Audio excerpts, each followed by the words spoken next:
السلام عليكم ورحمة الله وبركاته. أحمد الله العظيم ونصلي ونسلم على رسول الكريم. أما بعد، فقد قال الله تعالى في القرآن الكريم والفرقان المجيد بعد أعوذ بالله من الشيطان الرجيم. بسم الله الرحمن الرحيم. وضربت عليهم الذلة والمسكنة وباءوا بغضب من الله. صدق الله العظيم. رب اشرح لي صدري ويسر لي أمري واحلل عقدة من لساني يفقهوا قولي. رب يسر ولا تعسر وتمم بالخير وبك نستعين. سبحانك لا علم لنا إلا ما علمتنا إنك أنت العليم الحكيم. எல்லா புகழும் புகழ்ச்சியும் ஏக ஒருவனாகிய அல்லாஹ் ஜல்ல ஷானஹு வ தஆலா ஒருவனுக்கே உரித்தாகுது. கண்மணி நாயகம் முஹம்மது ரசூலுல்லாஹ் ஸல்லல்லாஹு அலைஹி வஸல்லம் அவர்கள் மீதும் அன்னாரது அடிச்சுவடுகளை அப்படியே பின்பற்றி நடந்த சத்திய சஹாபாக்கள், தாபிஈன்கள், தபஉ தாபிஈன்கள், ஹுஃபார்கள், ஷஹதாக்கள், நல்லோர்கள், பெரியோர்கள், இது உம்மத்தினர்களாகிய நம் அனைவரின் மீதும் எல்லாம் வல்ல அல்லாஹ்வின் நல்லருள் என்றென்றும் நிறைவாக உண்டாவதாக. ஆமீன். சங்கை பொருந்திய ரமலான் மாதத்தின் 3வது ஜும்ஆ இது. ரமலான் என்றால் ஏற்கனவே நம்மளுக்கு முன்னால் சொல்லப்பட்டது, அதனுடைய அர்த்தம் கரிக்கக்கூடியது.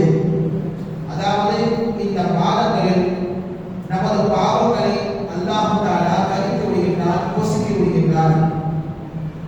செறிபாதியான மாதத்தை நாம் முடிக்கிறோம்.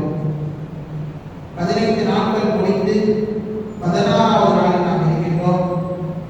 இனி எஞ்சி இருக்கக்கூடிய நாட்களை அல்லாஹ்வினுடைய மன்னிப்பை பெறுவதற்கும், இனி வரக்கூடிய கடைசி 10 நாட்களில் லைலத்துல் கத்ருடைய இரவை அல்லாஹ் தஆலா நம்மை அடைய செய்வதற்கான தௌஃபீக்கை தந்தல் புரிவானாக.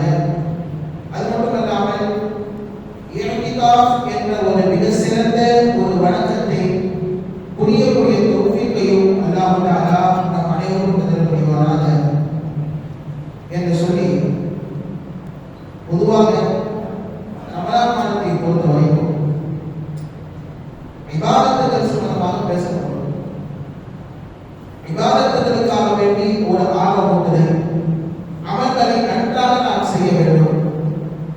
கடைசி 10 பொறுத்த வரைக்கும் ரசூலுல்லாஹி ஸல்லல்லாஹு அலைஹி வஸல்லம் அவருடைய செயல் எப்படி வந்திருக்கிறது சொன்னாங்க. ஹதீஸில் ஷத்த மிக்ஸரஹு, ரசூலுல்லாஹி ஸல்லல்லாஹு அலைஹி வஸல்லம் அவர்கள் தங்களுடைய கீழாடையை கட்டிக் கொள்வார்கள், வலிந்து கட்டிக் கொள்வார்கள்.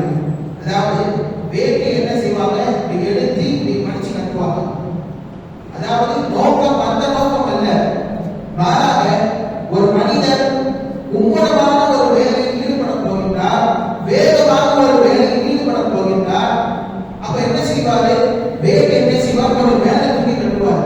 அதாவது அந்த வேட்டையாளர்களுக்கு எந்த விதமான டிஸ்டர்பன்ஸும் வந்துடக்கூடாது அப்படின்ற நோக்கத்தில் என்ன செய்வாரு, அந்த வேட்டை என்ன செய்வார், வேலை தூக்கி என்ன செய்வார், சற்று மடித்து கட்டுவார். அதே போன்றுதான் ரசூலுல்லாஹி ஸல்லல்லாஹு அலைஹி வஸல்லம் அவர்கள் கடைசி 10 நாட்களில் அவர்கள் எந்த விதமான உலக வேலையிலும் ஈடுபட மாட்டார்கள், இஹ்திகாஃபில் தான் ஈடுபட்டார்கள் என்று சொல்லி நாம் ஹதீஸ்களில் பார்க்க முடியும். ஷத்த மிக்ஸரஹு, தங்களுடைய வீடாரை வலிந்து கட்டி என்ன செய்வார்கள், அந்த அளவுக்கு மும்முரமாக அமல்களில் ஈடுபடுவார்கள் என்று சொல்லி ஹதீஸ்களில் காண முடியும். அது மட்டுமல்ல, அவர்கள் மட்டும் இபாதத் செய்ய மாட்டார்கள், மாறாக தங்களுடைய குடும்பத்தாரை எழுப்புவார்கள். தூங்கி கொண்டிருந்தால் எல்லோருமே எழுந்திருந்து நீங்கள் அல்லாஹ்வுடைய ரஹ்மத்தை கேளுங்கள், நரக வெறுப்பை விட்டு நீங்கள் பாதுகாவல் தேடுங்கள் என்று சொல்லி தங்கள் குடும்பத்தார்களை ரசூலுல்லாஹி ஸல்லல்லாஹு அலைஹி வஸல்லம் அவர்கள் என்ன செய்வார்கள், நீங்கள் இபாதத் செய்யுங்கள் என்று சொல்லி வலியுறுத்துவார்கள். மஸ்ஜிதில் கூட ரசூலுல்லாஹி ஸல்லல்லாஹு அலைஹி வஸல்லம்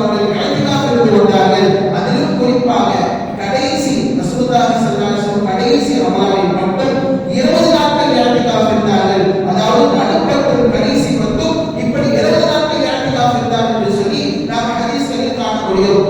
ஆக எதற்காக வேண்டி இந்த இஅ்திகாஃபுடைய அமல் என்று சொன்னால், இன்னும் நாம் அல்லாஹ்வோடு நெருங்கி இருப்பதற்குண்டான ஒரு வாய்ப்பை நாம் ஏற்படுத்திக் கொள்ள வேண்டும். அதாவது உண்ணாமல் இருக்கின்றோம், பருகாமல் இருக்கின்றோம், தான தர்மங்களை செய்கின்றோம், கடைசியாக தனித்து இருந்து விழித்து இருந்து இறைவனை தேடுதல் இந்த இஅ்திகாஃபின் மூலமாக அல்லாஹ் தஆலா வைத்திருக்கிறான். ஆக பள்ளிவாசலில் 10 நாட்கள் இஅ்திகாஃப் இருப்பது சுன்னத்தாக இருக்கின்றது. வரக்கூடிய கடைசி 10ல் கண்டிப்பாக மஹல்லா வாசிகளில் யாராவது ஒருவர் இஅ்திகாஃபில் என்று சொன்னால் அனைத்து மஹல்லா வாசிகளுக்கும் மீது ஒரு குற்றம் என்பது ஏற்பட்டுவிடும். யாராவது ஒருத்தர் இல்லைனா கூட அனைத்து மஹல்லா வாசிகளுக்கும் குற்றம் ஏற்பட்டது. ஏன்னா சுன்னத்துல் கிஃபாயா, அந்த சுன்னத்தை யாராவது ஒருவர் கட்டாயமாக செய்தாக விடுவாங்க. அப்படி இல்லை அப்படின்னா இமாம்கள் என்ன செய்யணும்னா போராட்டம் நடத்த வேண்டுமா? ஏன் இஅ்திகாஃப் இல்லை என்று சொல்லி போராட்டம் நடத்த வேண்டும் என்று சொல்லி கிதாபுகள் எழுதியிருக்கிறார்கள். அந்த அளவிற்கு இந்த இஅ்திகாஃப் அமல் இருக்கின்றதே ஒரு முக்கியமான அமலாக அல்லாஹ் தஆலா ரசூலுல்லாஹி ஸல்லல்லாஹு அலைஹி வஸல்லம் வைத்திருக்கிறார்கள். இன்னும் சொல்ல போனால் இஅ்திகாஃப் இருந்தால் நமது நெருங்கிய சொந்தமாக இருந்தால் அவருடைய நலம் விசாரிக்க செல்ல முடியாது. ஒருவேளை அவர்கள் இறந்து விட்டாலும் கூட அந்த ஜனாசாவை பார்ப்பதற்காக நாம் செல்ல முடியாது. கபரஸ்தானுக்கு சென்று என்ன செய்ய முடியாது? அவர்களுக்கு உண்டான இறுதி சடங்குகளை செய்ய முடியாது. ஒருவேளை இஅ்திகாஃப் இருந்தால் அல்லாஹ் தஆலா கொடுக்கக்கூடிய நன்மை இதுதான். பார்க்காமலேயே விசாரித்த நன்மை அல்லாஹ் தஆலா தருகின்றான். கபரஸ்தானுக்கு செல்லாமலேயே இரண்டு தீராத நன்மை அல்லாஹ் தஆலா தருகின்றான் என்று சொல்லி ரசூலுல்லாஹி ஸல்லல்லாஹு அலைஹி வஸல்லம் அவர்கள் ஹதீஸ்களை எல்லாம் சொல்லித் தருகின்றார்கள். அதாவது வெளியில் நாம் என்னென்ன வேலைகள் எல்லாம் செய்தால் ஒரு சில நன்மைகள் கிடைக்குமோ அந்த நன்மைகள் செய்யாமல் அல்லாஹ் தஆலா இஅ்திகாஃபிலே வழங்கியிருக்கிறான் என்று சொல்லி ஹதீஸ்களில் நமக்கு ரசூலுல்லாஹி ஸல்லல்லாஹு அலைஹி வஸல்லம் அவர்கள் சொல்லித் தருகின்றார்கள். சரி, இது இபாதத்துகள் சம்பந்தமான விஷயங்கள். ஒரு சில இந்த ஒரு வாரமாக நாம் உலகில் நடக்கக்கூடிய ஒரு சில நடப்புகளை நாம் பார்க்கின்றோம். அதிலும் குறிப்பாக ஈரான் அதிபர் அயத்துல்லா அலி கமேனி அவர்கள் தற்பொழுது படுகொலை செய்யப்பட்டிருக்கிறார்கள். இதற்கு இஸ்லாமிய பார்வை, அதாவது முஸ்லிம்களாக நாம் எந்த பார்வையில் பார்க்கின்றோம்? அரபு நாடுகளின் நிலை என்ன? அமெரிக்கா, இஸ்ரேல், இந்தியா இதெல்லாம் நிலைகள் என்ன? ஏன் சொல்ல சொன்னா இந்த ரமலானுடைய மாசத்துல ஒருத்தர் பத்தி என்ன செய்யக்கூடாது? நோம்பு வச்சுக்கிட்டே சொல்ல பேசக்கூடாது. நோம்பு கூடியிருந்தான், ஆனா இருந்தாலும் அவர் எப்படி தெரியுமா, அவர் கொள்கை எப்படி தெரியுமா, அப்படியெல்லாம் இருந்தால் தெரியுமா, பல முஸ்லிம்களை கொலை செஞ்சாங்க தெரியுமா என்று சொல்லி அனைவரும் நோன்பு வைத்துக் கொண்டு புறங்களையும் கோள்களையும் பேசிக் கொண்டிருக்கிறார்கள். நோன்புடைய நன்மையே போயிடும். என்னதான் அல்லாஹ் தஆலா அந்த நோன்பை நம்ம ஏற்றுக்கிட்டாலும் அந்த நோன்புடைய பரிபூர்ணமான நன்மை என்பது சென்றுவிடும் என்பதை நாம் கவனிக்க வேண்டும். ஆக இஸ்லாமிய பார்வையில் இதற்குண்டான ஒரு தீர்வு என்ன என்பதை நாம் பார்க்கிறோம். அதாவது மெயினான காரணம், நீங்க பெரும்பாலும் கேள்விப்பட்டிருப்பீங்க, போதற்கு மெயினான காரணம் சொன்னா எஃபிஸ்டல் ஃபைல்ஸ் என்ற ஒரு கோப்பு. அது என்ன கோப்புன்னு சொன்னா, லிட்டில் செயின்ட் ஜேம்ஸ் என்ற ஒரு தீவில் நடைபெற்ற பாலியல் கடத்தல், பாலியல் வன்முறை சம்பந்தமான விஷயங்கள் எல்லாம் கோப்புகளாக, ஒரு வீடியோக்களாக, ஒரு ஆவணங்களாக என்ன செய்து அமெரிக்காவில் இருக்குது. அதில் ஈடுபட்டவரை யாருன்னா பெரிய பெரிய தலைவர். இப்போ இருக்கான அமெரிக்காவில் ஒரு புஷ் ட்ரம்ப், அவன் இரண்டாவது இப்போ இருக்கக்கூடிய பெஞ்சமின் நெதன்யாஹு, மூணாவதாக பில் கேட்ஸ், எலான் மஸ்க் என்று சொல்லி பெரிய பெரிய தலைவர்கள் இருக்கிறார்கள். குறிப்பாக நமது பிரதமருடைய பேரும் அடிபட்டுள்ளது, நம்ம மோடியுடைய பேரும் அங்கு அடிபட்டுள்ளது. இப்போ இதையெல்லாம் மறைப்பதற்காக வேண்டி கடைசியாக பிப்ரவரி 26ஆம் தேதி பில் கேட்ஸ் என்ன செய்கிறார்கள்? பகிரங்கமாக மன்னிப்பு கேட்கிறார். இந்த மாதிரி எஃபிஸ்டல் ஃபைல்ஸ்ல நாங்க ஈடுபட்டுட்டோம், அதான் மன்னிச்சிருக்கான்னு சொல்லி பில் கேட்ஸ் மன்னிப்பு கேட்கிறாரு, எலான் மஸ்க் மன்னிப்பு கேட்கிறார். ட்ரம்ப் தன்னுடைய அதிகாரத்தை பாதுகாத்துக் கொள்ள வேண்டும், பெஞ்சமின் நெதன்யாஹு தனது அதிகாரத்தை பாதுகாக்க வேண்டும் என்ற ஒரே பெயரில் நடத்தப்பட்ட தாக்குதல் தான் ஈரானுடைய தாக்குதல். இது ஒரு காரணம். இரண்டாவது காரணம் என்ன? ஈரான் அதிபராக இருந்த அயத்துல்லா அலி கமேனி அவர்கள் சென்ற வருஷம் ஒரு மகத்தான வெற்றியை பெற்றார்கள் இஸ்ரேலுக்கு எதிராக. இஸ்ரேலுக்கு எதிராக பெரிய வெற்றி, அது யாரும் மறுக்க முடியாது. அவர்கள் ஷியாவோ ஏதோ வேறு ஏதோ பிரிவோ அது வேறு விஷயம். ஆனால் அவர்கள் யாரை தாக்கினார்கள் என்பது முக்கியம். இஸ்லாமை எதிராக இருந்த இஸ்ரவேலர்களை அவர்கள் தாக்கியிருந்தால் அதை தாக்கி என்ன செய்தால் வெற்றியை கண்டிருக்கிறார்.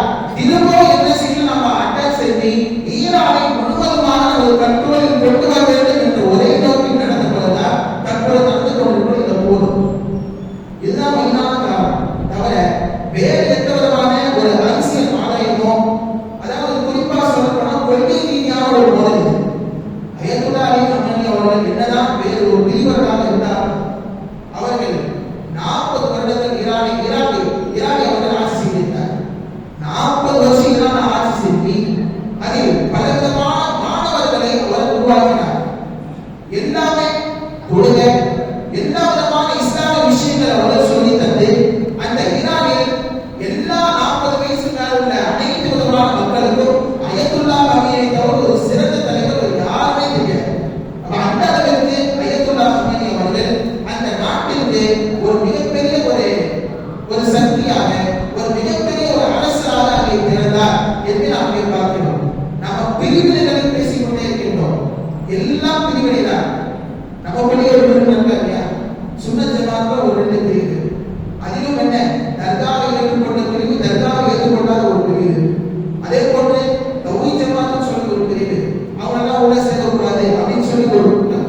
அப்ப இப்படியெல்லாம் பிரிவுகளை பேசி பேசி பேசி நமக்கு மத்தியில் பிளவுகளை ஏற்படுத்தி எதிரிகளுக்கு என்ன செய்து விட்டோம், ஒரு ஊக்கத்தை கொடுத்து விட்டோம். என்ன, இவங்க புள்ளியா அடிச்சுக்கிறாங்க, அப்ப இவங்க எல்லாமே தமிழான்னு சொல்லி இஸ்லாமியர்களாக நம்மளே அவர்கள் அடிக்கிறாங்க. மெயின் காரணம் இதுதான். ரசூலுல்லாஹி ஸல்லல்லாஹு அலைஹி வஸல்லம் ஒரு ஹதீஸ்ல தெளிவாக சொல்லியிருக்கிறாங்க, ஒரு முஸ்லிம் எப்படிப்பட்டவன் என்றால், ஹதீஸில் வருகிறது, வன்சல்லா ஸலாத்தனா வஸ்தக்பல கிப்லத்தனா வஅகல தபீஹத்தனா ஃபதாலிக முஸ்லிம்.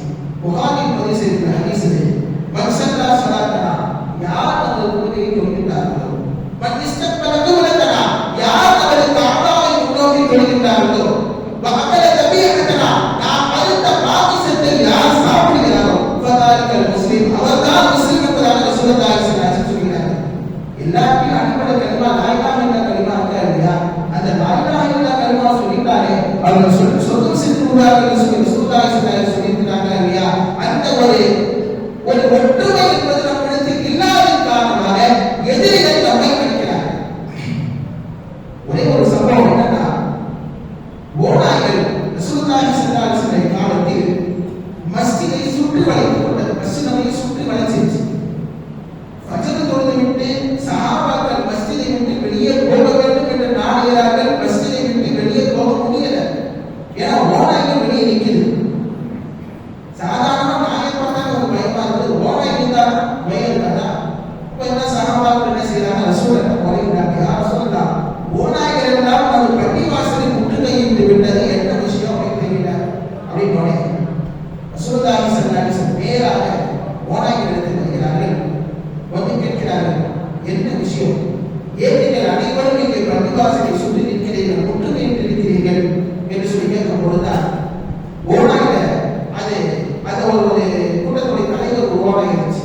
அது முன்வந்து பேசிச்சு. என்ன பேசிச்சு, யார் சொல்லலாம், முன்னரெல்லாம் நாங்கள் சுதந்திரமாக சாப்பிட்டுக் கொண்டிருந்தோம், ஆடுகள் எல்லாம் எங்களுக்கு அவ்வளவு இலகுவாக கிடைக்கும், நாங்கள் அந்த ஆடுகளை அடித்து நாங்கள் சாப்பிடுவோம். ஆனால் தற்போது என்ன செய்யல, எங்களுக்கு சாப்பாடு சரியா கிடைக்கல, ஆடுகள் எங்களுக்கு சரியா செய்யல, எங்க கைக்கு மாட்டல, அதற்கு நீங்கள் தான் தீர்வு சொல்ல வேண்டும். தோளுக்கு பின்னாடி சகாபாக்கள் இவங்க தான் என்ன செய்யறாங்க, ஏதோ ஒன்று செய்யறாங்க அப்படின்னு சொல்லி ஓநாய் என்ன செஞ்சிச்சு, ரசூலுல்லாஹி ஸல்லல்லாஹு அலைஹி வஸல்லம் பேசியுடன் ரசூலுல்லாஹி ஸல்லல்லாஹு அலைஹி வஸல்லம் சொன்ன ஒரு வார்த்தை தான்.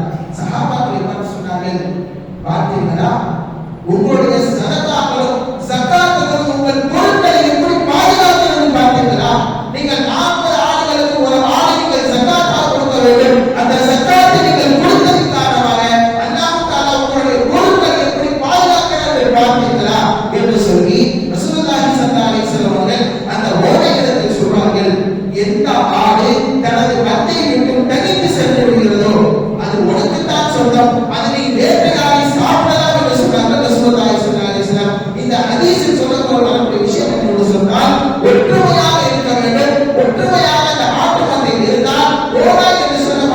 ஷைத்தான் என்ன செய்ய மாட்டான், மனிதர்களை அவன் தாக்க மாட்டான். எப்பொழுது அந்த ஒற்றுமை, அந்த ஆட்டு மந்தை என்ற அந்த ஒற்றுமையிலிருந்து ஒரு மனிதன் பிரிந்து தனியாக சென்று விடுகிறானோ, ரசூலுல்லாஹி ஸல்லல்லாஹு அலைஹி வஸல்லம் சொல்கிறார்கள், மன் ஷத்த ஷத்த ஃபின்னா, யார் தனித்து விடுகிறார்களோ அவர்கள் தனியாகத்தான் நரகத்தில் இருப்பார்கள். ஆக இப்படி ஒற்றுமை நமக்கு இஸ்லாமிய மார்க்கம் கற்றுத் தருகின்றது. அந்த ஒற்றுமையெல்லாம் விட்டுவிட்டு அவர் எப்படிப்பட்டவர் தெரியுமா, இவர் எப்படிப்பட்டவர் தெரியுமா என்று சொல்லி இப்படி நாம் புறப்பேசிய நாம் தருகின்றோம். ஈமானினுடைய ஈமானை நாம் இங்கே பார்க்க வேண்டும். கடைசி வரைக்கும், கடைசி மூச்சு வரைக்கும் அய்யத்துல்லாஹ் அல்-ஹமீதி அவர்கள் என்ன செய்யவில்லை, கிவ் அப் பண்ணல, பண்டிகல, அரபு நாடுகளை போன்ற அமெரிக்காவை சூழ நடத்தவில்லை, இஸ்ரேலுக்கு அடிபணிந்து போகவில்லை. கடைசி வரைக்கும் அந்த வீரமரத்தை ஏறினார். ஷஹீத் என்ற ஷஹாதத்தை அந்தஸ்து வேறு யாருக்கும் அல்லாஹ் தஆலா லேசில் கொடுக்க மாட்டான். அந்த ஷஹீதுடைய அந்தஸ்தை யாரிடத்தில் வாங்கினார்கள், இஸ்ரேல், அதாவது நம்மளுக்கு எதிராக இஸ்ரேலிடத்தில் வாங்கினார்கள் என்பதை நாம் இங்கே பார்க்கிறோம். ஆக கணிதத்துக்குரிய அல்லாஹ்வுடைய அரபு நாடு அடிமைத்தனத்தை பாருங்கள். அவங்க அடிச்சது என்னவோ யுஎஸ் உடைய பேசனா அடிச்சாங்க. ஆனா இருந்தாலும் எங்க நாட்டுல தாக்கத்து நடந்துச்சு, எங்க நாட்டுல என்ன செஞ்சாரு, ஈரான் வந்து குண்டு போட்டுருச்சு அப்படின்னு சொல்லி எல்லாரும் ஈரானுக்கு எதிராக திரும்புகிறாங்க. என்னன்னா ஒரு நல்ல சந்தர்ப்பம் மாட்டிருக்குது, இஸ்ரேல் இருக்குது, நாம எப்படியாவது தப்பிக்கக்கூடிய ஒரு சந்தர்ப்பம் மாட்டிருக்கு என்று சொல்லி யாரும் அரபு நாடுகள், அரபு கொத்தடிமை நாடுகள் நினைக்காம என்ன செஞ்சாங்க, திரும்ப அவங்க என்ன செய்யறாங்க, ஈரானுக்கு கண்டனத்தை வெளியிட்டாங்க. இந்த மாதிரி திருப்பி தாக்குதல் நடந்தா நாங்க சும்மா இருக்க மாட்டோம், நாங்க திருப்பி உங்க நாட்டில் கொண்டு போடுவோம். அது மட்டும் இல்லாமல் இப்ப கூட ரீசெண்டா நான் பார்க்கிறேன், பிரதமர் மோடி என்ன செய்யல, இதுவரைக்கும் அய்யத்துல்லாஹ் அல்-ஹமீதி அவர்கள் இறப்பிற்கு இரங்கல் தெரிவிக்கவில்லை, இதுவரைக்கும் இரங்கல் தெரிவிக்கல. ஆனா அடிமையான அந்த அரபு நாடுகளுக்கு எல்லாம் நல்லா இருந்தாங்களா, அவங்க ட்விட்டர் பேஜ்ல உட்கார்ந்து வந்தாங்க. ட்விட்டர் பேஜ்ல ஒவ்வொரு பஹ்ரைன், குவைத், சவுதி, ஓமன், அதே போன்ற துபாய் எல்லா விதமான அந்த அரசர்களுக்கு ட்வீட்டை போட்டு அனுப்பி இருக்கின்றார். என்ன அனுப்பியிருக்காரு, எல்லாம் நல்லா இருக்கீங்களா, அந்த மாதிரி பாதிப்புகளை ஏற்பட்டுச்சு பார்த்துங்க, இது நான் ரொம்ப வருந்துகிறேன் என்று சொல்லி அங்கே வருத்தத்தை தெரிவித்திருக்கிறார். ஆனால் அய்யத்துல்லாஹ் அல்-ஹமீதி அவர்கள் படுகொலை செய்யப்பட்டதை, அநியாயமான முறையில் படுகொலை செய்யப்பட்டதை என்ன செய்யல, ஒரு வருத்தத்தை தெரிவிக்கவில்லை. 5 நாட்கள் கழிச்சு நம்ம பிரதமர் இரங்கல் தெரிவிக்கிற, மாறாக வெளியுறவுத்துறை செயலாளர் விக்ரம் மிஸ்ரி அவர்கள் தான் என்ன செஞ்சிருக்காரு, ஒரு கையெழுத்து போட்டு ஈரானோட அந்த வெளியுறவுத்துறை அமைச்சரை சந்திச்சு இந்த மாதிரி இந்தியா என்பது இரங்கல் தெரிவிக்கின்றது என்று சொல்லி அந்த இரங்கல் என்பது நேற்று தான் தெரிவிக்கப்பட்டது. ஆக இந்த அளவிற்கு இந்த மோடி அரசு இருக்கின்றது, அமெரிக்காவுக்கு அடிமையாக ஆகிவிட்டது. தற்பொழுது இன்றைக்கு வந்து செய்தி என்னன்னா, 30 நாட்களுக்கு அமெரிக்கா விதிக்கிறாங்க. அமெரிக்கா விதிக்கிறது 30 நாட்கள் வந்து என்ன செய்யலாம், ரஷ்யாவை கச்சா எண்ணெய் இந்தியா வாங்குவதற்கு நான் அனுமதி தெரியலன்னு சொல்லி ட்ரம்ப் என்ன செய்யலாம், அவனுக்கு அனுமதி தரான். யாரிடத்தில் வாங்க வேண்டும், எவ்வளவு நாட்கள் பொருட்களை வாங்க வேண்டும் என்று சொல்லி அமெரிக்கா இந்தியாவுக்கு தீர்மானிக்கிறது சொன்னால் இந்தியாவுக்கு சுதந்திரம் பெற்ற நாடாக இல்லையா, இந்தியா தன்னாட்சி புரியவில்லையா என்ற ஒரு கேள்வியை இங்கே பலரும் இங்கே எழுப்பியிருக்கிறார்கள். கடைசியா முடிவு என்னதான் ஆகும் தெரியுமா, அரபு நாடுகளை பொறுத்த வரைக்கும் ஹதீஸில் ரசூலுல்லாஹி ஸல்லல்லாஹு அலைஹி வஸல்லம் சொல்கிறார்கள், அபூதாவுதில் பதிவு செய்யப்பட்டுள்ளது, சத்துசாலிஹூன ரசூலுல்லாஹி ஆமீன், நீங்கள் கடைசியாக ஒரு நாட்டை என்ன செய்வீர்கள், ஒரு சுல்ஹை நீங்கள் மேற்கொள்வீர்கள், ஒரு அமைதி ஒப்பந்தத்தை எல்லாம் போட்டு என்ன செய்வீங்க, அந்த ரோம் நாட்டவர்களோடு இந்த நசாராக்களோடு யூதர்களோடு என்ன செய்வீர்கள், பலவிதமான போர்களில் நீங்கள் ஈடுபடுவீர்கள். இப்போ உள்ள சம்பவத்தை அப்பவே சொல்றாங்க, சொல்றாங்க பலவிதமான போர்களை நீங்க என்ன செய்வீங்க, ஈடுபடுவீங்க, கனிமத்து பொருட்கள் எல்லாம் நீங்கள் எடுத்துக் கொள்வீர்கள், உங்களுக்கு மத்தியில் ஒரு அமைதி என்பது இருக்கும். எது வரைக்கும் என்றால் அந்த கூட்டத்துல, அதாவது நசாராக்களுடைய கூட்டத்துல ஒருத்தர் இருப்பார், அவன் என்ன சொல்றான், ஒரு கட்டம் வரும், ஒரு கட்டம் வந்த பின்னால் அனைத்து போர்கள் ஜெயித்து கொண்டே இருப்பீர்கள், ஒரு கட்டம் வந்த பின்னால் அவன் என்ன செய்வான், அப்படி தூக்கி காட்டுவான். மேல நான் என்ன செய்யணும், நான் வாய்ப்பு சொல்ல மாட்டேன், நசரா சொல்லி நீங்க புரிஞ்சுங்க, இப்படி மேல எடுத்து காட்டுவான். ஆதாலி சபீல், ஆதாலி சலீம், கலப சலீம், இதனால் தான் வெற்றி என்பது கிடைத்தது என்று சொல்லி என்ன செய்வான், அப்படி தூக்கி காட்டுவான். தூக்கி காட்டின உடனே என்ன ஆகும்னா, அப்பொழுதுதான் கலவரமே வெடிக்கும். ஆஹா, நம்ம இவ்வளவு நாள் நண்பர்கள் நினைத்துக் கொண்டு இருக்கிறோமே, இவன் எல்லாமே சொல்லிவிட்டான் வெற்றி என்று சொல்லி சொல்லிக் கொண்டிருக்கிறானே, தீனுல் இஸ்லாத்துக்கு வெற்றி என்பது இல்லை என்று சொல்லி அப்பொழுதுதான் அவர்களுக்கு ஒரு புத்தி வரும் என்று சொல்லி ரசூலுல்லாஹி ஸல்லல்லாஹு அலைஹி வஸல்லம் அவர்கள் 1400 வருடங்களுக்கு முன்னாடி சொல்லி சென்றார்.